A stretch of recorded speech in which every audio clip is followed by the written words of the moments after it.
Real-world systems are noisy, chaotic, and driven by countless overlapping variables acting all at once.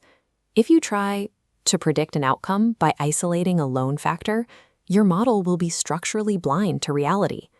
Simple linear regression has a hard limit. It relies on a two-dimensional abstraction, a single line of best fit evaluating how one predictor drives an outcome. This chart shows that standard two-dimensional approach. We map a predictor, like a patient's weight, against an outcome, like their blood sugar level, onto a flat XY grid. The moment we add a second predictor variable, like the patient's age, the flat coordinate system can no longer contain the data.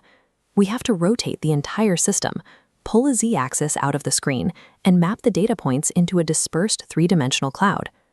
Calculating the relationship between two predictors and one outcome requires the model to stretch outward. The regression line expands into a solid, flat regression surface that slices directly through the center of that spatial cloud. Optimizing this multidimensional model requires redefined parameters and new testing frameworks. Adding variables to the equation changes the physical geometry of how we model the truth. This foundational equation for multiple regression features a baseline intercept, an error term, and distinct predictor variables. The beta parameter attached to each is a partial regression coefficient. In multiple dimensions, this is distinct from simple marginal slopes. Mechanically, a partial coefficient represents the expected change in our outcome for every 1 unit increase in a specific predictor, like x1. This measurement is only mathematically valid if every other variable in the model is held entirely fixed.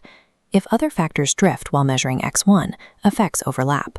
The data becomes contaminated, making it impossible to determine which variable actually caused the shift.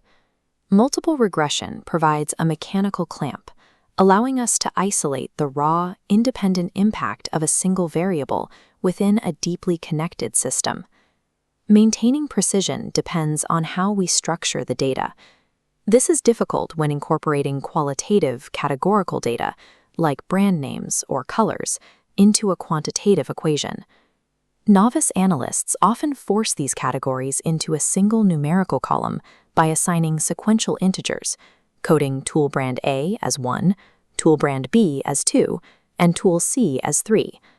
This sequential assignment imposes a false mathematical hierarchy.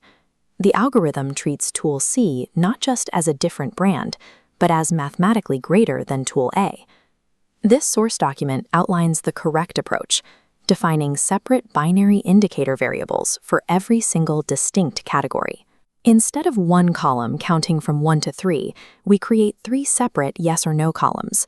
If an observation uses tool brand A, we mark the variable for x1 as a 1, and we mark the variables for x2 and x3 as zeros. The regression engine is blind to real-world context. Feeding it false order creates false precision. Binary states isolate conditions without creating arbitrary scales. In simple regression, we rely on the coefficient of determination, r², to measure exactly how much variance in the outcome our model explains. This table presents a scenario predicting a house's sale price.